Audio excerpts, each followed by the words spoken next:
So, the Assassin's Creed Shadows reveal trailer comes out this morning, and it's, well, frankly, it's pretty dry stuff. Very, very by-the-numbers Ubisoft and Assassin's Creed. No surprises, no twists. It looks like you would expect it to look, really. And, of course, no real gameplay. And hands up in the down below, please, if you are so entirely, fully, completely sick of game trailers with little to no gameplay in them. Just show gameplay. That's what we're buying, you halfwits. Show gameplay. If your video game trailer is not at least 80% gameplay, you are doing something wrong. And I hate you. And I hope something terrible happens to 50% of your socks. Anyway, I watched it and I was unmoved by it, to be frank. And when I went poking around to see what the general reaction was, I was surprised, but I really shouldn't have been.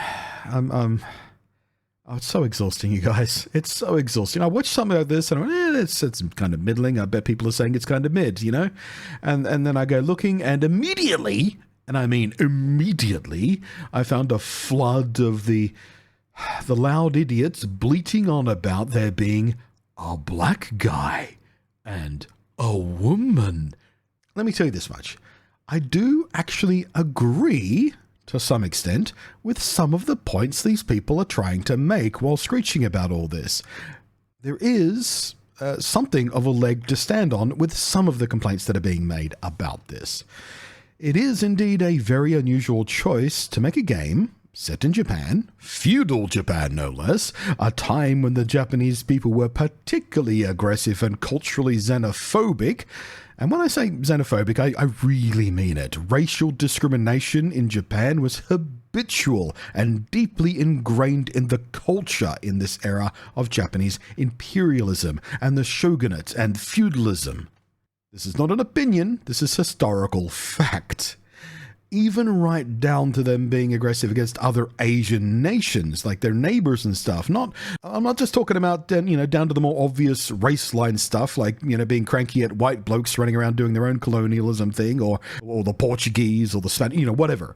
I'm talking about anything non-Japanese they were kind of cranky about. In general, as an overall blanket statement. Was not, of course, true of all of them, because these things never are.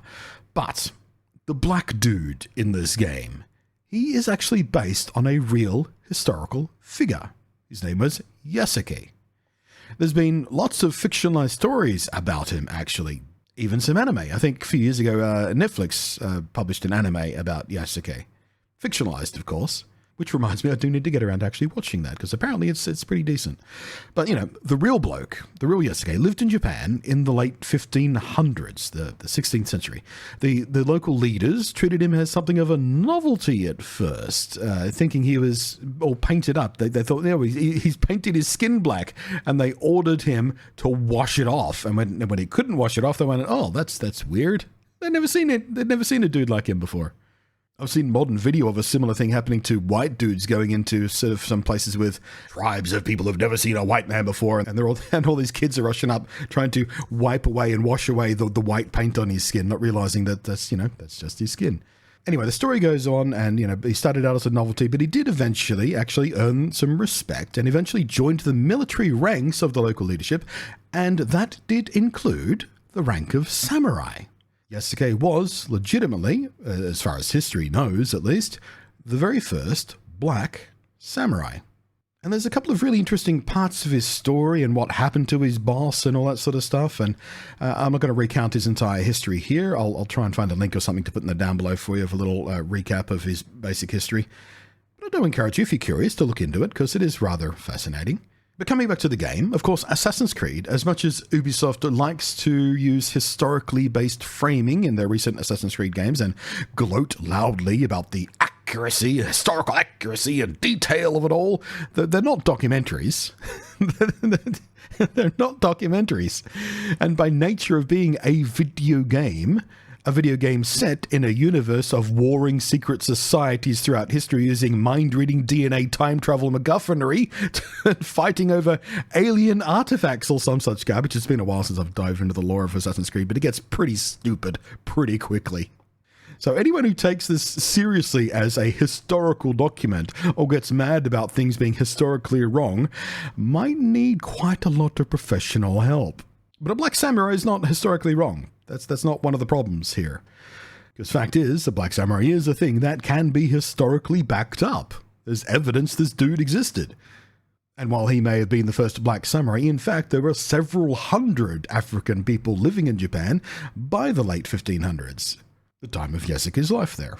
You might even see more than one black person in this game. But all of that said, out of all the rest of Ubisoft's globe-trotting adventures of the Creeds of Assassins universe, and please correct me if I'm wrong, but I'm pretty sure, as far as I can recall, this is the first one not to center an actual native protagonist of the nation that it is set in. So it is a weird choice not to center a Japanese native as your protagonist and player character. Or one of two, actually, because the second protagonist is native-born Japanese, a Japanese woman. And of course the incels are all up in arms about that one too. But to the Japanese gamers that I've seen out there, both native-born and otherwise, I get it. I totally get it when you express your frustration at this choice. A Japanese-based game telling a Japanese story in Japan, and the lead character is not Japanese. If they made an Assassin's Creed game set in Australia, and they made the protagonist some French bloke who just popped over on a boat for years back, instead of someone actually born here, regardless of the skin color, although that's a whole other argument waiting to happen because white colonialism, etc., etc. But, I'd be a bit bloody miffed if I was forced to play some French bloke in my Australian Assassin's Creed game. But on the same note, from a storytelling perspective, using an outsider, someone who came to Japan and immersed themselves so deeply into the culture, the structure of society, and the traditions of that society, that they earned their way into being a trusted samurai, that is a compelling perspective to write from. So I can see both sides of the coin here. On the one hand, deeply frustrating to anyone who really wanted a Japanese protagonist in their Japan-based game. On the other hand, this dude is based on a real guy who had a very interesting story, and his perspective would be interesting to write from in this fictionalized universe as well. But here's the thing. If you want a truly, properly compelling game, a really good video game, set in a very similar time period in Japanese history, in this case, I'm talking about the Kamakura era, which is about 200 odd years, in fact, almost exactly 200 years, come to think of it, before the Assassin's Creed Shadows time frame, but, still deep within feudal Japan. And you want a Japanese protagonist deeply soaked in the history, traditions, and teaching of the samurai very, very specifically. And a game that explores what that means to a person, what being a samurai means, what those traditions mean to a person, to a culture, and to the people. And you want a game that has lots of exploration in a big, broad, wonderfully constructed open world, and lots of climbing and platforming and problem solving and adventuring and secrets and side stories and interesting characters and assassinations and brutally outnumbered combat and expertly executed stealth, and does all of these things, and I mean all of them, far better, far better, in my opinion at least, than Ubisoft have ever managed in any of their Assassin's Creed games. That game already exists. It's not coming soon. You're not waiting for it. It's here. It's been here for a while now. And the PC port of the Director's Cut, which includes all the additional content and DLC ever released for it, is coming out tomorrow. Literally tomorrow. Less than 24 hours from when this video goes live.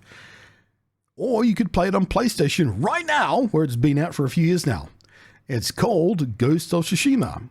And while I've seen people compare it to Assassin's Creed for the superficial similarities, which I've just, bounced over there, it truly is a better product in literally every single way you could practically evaluate a video game. Except perhaps availability, because before tomorrow, when it releases on PC, it was a PlayStation exclusive. So, you know, except for platform availability, it's better than Assassin's Creed in every way. So, you know, instead of whining and thrashing about Ubisoft and how they put a black guy in their Japan game, you could be playing one of the best games I have ever played. You do claim to be gamers, right? That's why you're so mad about all this? Because they're fiddling with your games? That's why all the fuss?